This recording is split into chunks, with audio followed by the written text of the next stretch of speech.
రూపాయల అవినీతి బయటకు రాకుండా ఉండేందుకే అగ్ని ప్రమాదం జరిగిందని కూటమి నాయకులు ఆరోపిస్తున్నారు. రాష్ట్రంలో జరుగుతున్న అగ్ని ప్రమాదాలు అన్నీ కావాలని చేస్తున్నారనే అనుమానం కలుగుతోందని కూటమి నేతలు చెబుతున్నారు. అయితే టీటీడీలో జరిగిన ప్రమాదంపై మాత్రం తక్షణమే పూర్తి స్థాయి విచారణ చేపట్టాలని కూటమి నేతలు అధికారులను కోరారు. దీనిపై పూర్తి వివరాలు మా ప్రతినిధి హరిబాబు అందిస్తారు.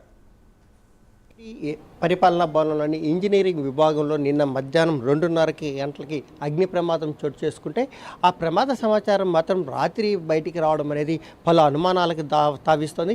కేవలం 13 ఆలయాలకు రోడ్ల నిర్మాణం కోసమని దాదాపు 1000 కోట్లకు పైగా టీటీడీ నిధులను ఖర్చు చేసినట్లు విజిలెన్స్ అధికారులు అభియోగం మోపుతున్న నేపథ్యంలోనే ఈ అగ్ని ప్రమాదం చోటు చేసుకోవడం పట్ల కూడా అందరూ విస్మయాన్ని వ్యక్తం చేస్తున్న పరిస్థితి కనిపిస్తోంది. మనతో పాటు బీజేపీ జాతీయ రాష్ట్ర అధికార ప్రతినిధి భానుప్రకాష్ ఉన్నారు. ఆయన అడిగి తెలుసుకుందాం. అంటే టీటీడీలో జరిగిన అగ్ని ప్రమాదం నిన్న మధ్యాహ్నం 2:30 గంటల జరిగితే చాలా ఆలస్యంగా బయటకు వచ్చింది. దీనికి కారణాలు ఏమంటారు? అసలు ఆంధ్రప్రదేశ్లో ఈ 65 రోజులు అంటే మా ఎన్డీఏ కూటమి అధికారంలోకి వచ్చిన తర్వాత టీడీపీ, భారతీయ జనతా పార్టీ, జనసేన అధికారంలోకి వచ్చిన తర్వాత ఆంధ్రప్రదేశ్ మొత్తం ఫైర్ ఇంజిన్ అర్థమైంది కదా. ఫైర్ ఇంజిన్ దీని చుట్టూనే తిరుగుతుంది. గతంలో ఇన్ని ప్రభుత్వాలు మారినాయి, భారతదేశంలో ఇన్ని రాష్ట్రాల ప్రభుత్వాలు వస్తున్నాయి పోతున్నాయి, ఎక్కడ ఇట్లా అగ్ని ప్రమాదం జరగట్లే. కేవలం ఆంధ్రప్రదేశ్లో మాత్రమే జరుగుతుందంటే ఉద్దేశపూర్వకంగా కాలుస్తున్నారని చెప్పి చాలామందికి అనుమానం ఉంది. చాలామంది ఇది కాల్చేస్తున్నారని చెప్పి ఈ ఫిర్యాదులు వస్తున్నాయి. మొదట్లో mining files, Polavaram files, Madanapalle files, నిన్న టీటీడీ ఫైల్స్. ఏందయ్యా ఇది? అంటే ఏదో తప్పు చేశారు కాబట్టి తప్పు నుంచి తప్పించుకోవాలని చెప్పి ఇష్టానుసారంగా ఫైల్స్ని దగ్నం చేస్తున్నారు. ఇది మాకు డిజిటల్ ఫైల్స్ కూడా ఉంటుంది, దాన్ని మర్చిపోతున్నారు. ఆ డిజిటల్ ఫైల్ ద్వారా ఎక్కడెక్కడ ఎవరెవరు పాత్ర ఉంది, దీని వెనకాల సూత్రధారులు ఎవరు, పాత్రధారులు ఎవరు, లబ్ధిదారులు ఎవరు. ముఖ్యంగా లబ్ధిదారులు అంటే దీనివల్ల ఈ కాల్ చేస్తే ఎవరు ఉపయోగం ఉందో అందరినీ జైలుకి పంపించే అవకాశం ఉంది. నిన్న టీటీడీలో జరుగుతున్నటువంటి అగ్ని ప్రమాదం దాదాపు మధ్యాహ్నం జరిగిందన్నారు. ఆలస్యంగా ఇది వెలుగులోకి రావడం జరిగింది. ఎందుకు దాచారు, ఎవరి కోసం దాచారు, ఆ ఆలయాలకు సంబంధించినటువంటి మరమ్మతుల విషయంలో ఎంతెంత ఎస్టిమేషన్లు, ఎంతెంత ఖర్చు పెట్టారు, ఆ ఫైల్కి సంబంధించి ఫైల్స్ దాంట్లో ఏమైనా ఉన్నాయా, ఆ డిజిటల్ ఫైల్స్ ఎక్కడున్నాయి, పూర్తి వివరాలు 24 గంటల లోపల శ్రీవారి భక్తుల ముందు పెట్టాలని చెప్పి భారతీయ జనతా పార్టీ డిమాండ్ చేస్తుంది. ఎందుకంటే స్వామివారి ఖజానా ఈరోజు భక్తులు సమర్పిస్తుంటే కానుకలతో నడుస్తుంది కాబట్టి దానికి జవాబుదారీతనం టీటీడీ బాధ్యత వహించాలి. గత ప్రభుత్వం జగన్మోహన్ రెడ్డి ప్రభుత్వంలో ఇష్టానుసారంగా దాదాపు ఇంజనీరింగ్ వర్క్స్కి 1800 కోట్లు ఇంజనీరింగ్ పనులకు ఇచ్చేసి తద్వారా దాని కమిషన్లు దండుకున్నటువంటి గత ధర్మకర్తల మండలి అధ్యక్షులు, లోకల్ ఎమ్మెల్యే ఉన్నారని చెప్పి శ్రీవారి భక్తులు చెప్తున్నారు. కాబట్టి వాళ్ళందరినీ చట్టం ముందు నిలబెట్టే రోజు దగ్గరలోనే ఉందని చెప్పి భారతీయ జనతా పార్టీ తప్పు చేసిన వాళ్ళని తీవ్రంగా హెచ్చరిస్తోంది. అంటే కేవలం విజిలెన్స్ ఎంక్వైరీ సోమవారం రోజున టీటీడీ ఇంజనీరింగ్ విభాగంలో తనిఖీలు చేయబోతుంది. ఆ సమాచారంతో నిన్న ఈ రోజున ఈ ఘటన జరిగిందని చెప్పిన కూడా ఒక వాదన అయితే తెర మీదకి వస్తుంది. విజిలెన్స్ ఎంక్వైరీ జరుగుతున్న నేపథ్యంలో ఇలాంటి ఘటన చోటు చేసుకోవడం అనేది ఎలాంటి సంకేతాలు ఇస్తుంది? అదే ఫైలు కాలిపోతున్నాయా, కాల్ చేస్తున్నారా, షార్ట్ సర్క్యూట్ అంటారు, దీపం అంటారు, దీపం కొండెక్కిందంటారు.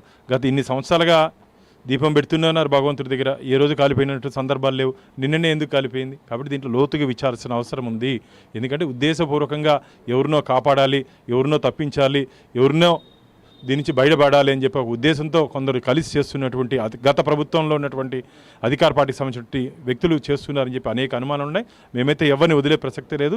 రాబో రోజులు అందరినీ జైలుకి పంపిస్తాం. గతంలో ఉన్నటువంటి అధికార పార్టీ, ఈరోజు ప్రతిపక్ష పార్టీ వైసీపీ పార్టీతో పాటు వారితో పాటు వాళ్ళని భుజాన మోసినటువంటి అధికారులు కూడా ఎవరిని వదిలే ప్రసక్తే లేదని చెప్పి భారతీయ జనతా పార్టీ తీవ్రంగా హెచ్చరిస్తాం. అంటే గత ప్రభుత్వంలో అధికార పార్టీకి అనుకూలంగా వ్యవహరించిన అధికారులు ఇప్పుడు కూడా టీటీడీలో పనిచేస్తూ వైకాపా నాయకులకు కొమ్ము కాస్తున్నారన్న ఆరోపణలు పెద్ద ఎత్తున వినిపిస్తున్నాయి.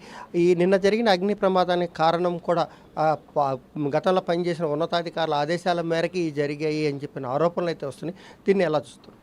ఉన్నతాధికారుల ఆదేశాల లేదా గతంలో ఎవరైతే ఇలా ప్రజాప్రతినిధులుగా వ్యవహరించారో టీటీడీ యొక్క బోర్డులో చైర్మన్గా కానీ మిగతా ఇక్కడ ప్రజాప్రతినిధులు ఎవరైతే వ్యవహరించారో అటు కరుణాకర్ రెడ్డి కావచ్చు, లేకపోతే గతంలో జగన్మోహన్ రెడ్డి సొంత చిన్నాన్న కావచ్చు, లేకపోతే ఇక్కడ చుట్టుపక్కల పెద్దిరెడ్డి కానీ, రోజా కానీ, ఇలా ఎవరికి వాళ్ళు టీటీడీకి సంబంధించిన డబ్బుని, ఖజానాని దోచే కార్యక్రమం చేశారు. దాంట్లో ఎలాంటి అనుమానాలు లేవు.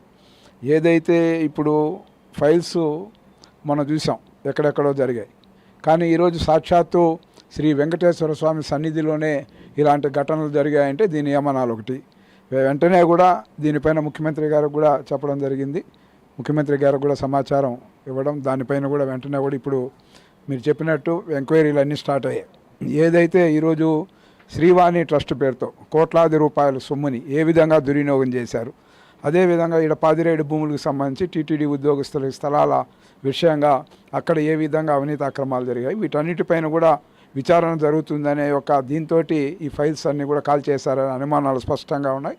దీనిపైన ఎవరైతే నిన్న అక్కడ తాత్సారంగా అంటే మధ్యాహ్నం 2:30-3 గంటల ప్రాంతంలో జరిగితే నైట్ వరకు అది ఎందుకు బహిర్గతం కాలేదు, ఆ డిపార్ట్మెంట్కి సంబంధించిన అధికారులు ఎవరు, వెంటనే వాళ్ళందరిపైన ఏ విధంగా చర్య తీసుకోవాలో ప్రభుత్వ పరంగా చర్యలు తీసుకుంటాం, టీటీడీ పరంగా చర్యలు తీసుకుంటాం. అదేవిధంగా ఈ యొక్క జగన్మోహన్ రెడ్డి ఈరోజు ఎక్కడెక్కడైతే అవినీతి అక్రమాలకు పాల్పడ్డారో పుంకాలుగా పుట్టలో నుంచి పాములు ఏ విధంగా వస్తాయో ఆ విధంగా వాళ్ళ అవినీతి అక్రమాలు టీటీడీ అంటామా, రెవెన్యూ అంటామా, లేదా విద్యుత్ శాఖ అంటామా, ఈ విధంగా చెప్పుకుంటూ పోతే రెవెన్యూ శాఖ అంటామా, ఈ విధంగా ప్రతి ఒక్క దాంట్లో కూడా భారీ ఎత్తున అవినీతి అక్రమాలతో దోచేశారు ప్రజాధనాన్ని, ప్రజా ఆస్తుల్ని. అవన్నీ ఈరోజు బయటకు వస్తాయి. భయంతోటి కొంతమంది విదేశాలకు పారిపోతా ఉంటే వాళ్ళందరినీ కూడా కస్టడీకి తీసుకోవడం, పోలీసులు కేసు పెట్టడం జరుగుతుంది. ఒక పక్క మాజీ మంత్రులు కానీ, ఎమ్మెల్సీలు కానీ, ఎమ్మెల్యేలు కానీ, ఇంకొక పక్క చూసి మరి సాక్షాత్తు వెంకటేశ్వర స్వామి సన్నిధిలోనే ఫైల్స్ దహనానికి పాల్పడ్డారంటే ఈరోజు వెంకటేశ్వర స్వామి కనుచూపులు ఎవ్వరు కూడా తప్పించుకోలేరని కూడా ఈ సందర్భంగా హెచ్చరిస్తాం. ఏదైతే గత ప్రభుత్వంలో అవినీతి అక్రమాలకు చోటు చేసుకున్నాయో వాటి మీద పూర్తి స్థాయిలో విచారణ జరిపి ఎవరైతే బాధ్యతలు ఉన్నారో అధికారులు కానీ నాయకులు కానీ ఎవరైనా సరే ఎట్టి పరిస్థితుల్లో ఉపేక్షించేది లేదని వాటిపై చట్టపరంగా కఠినమైన చర్యలు చేపడతామని చెప్పి కూడా నాయకులు చెప్తున్న పరిస్థితి అయితే కనిపిస్తుంది. అయితే ప్రభుత్వం కానీ టీటీడీ కానీ ఈ వ్యవహారం మీద ఎలా వ్యవహరిస్తుందనేది మాత్రం వేచి చూడాల్సిన పరిస్థితి నెలకొంది. కెమెరా పర్సన్ నరుణ్తో హరిబాబు, ప్రైమ్ 9 న్యూస్, తిరుపతి.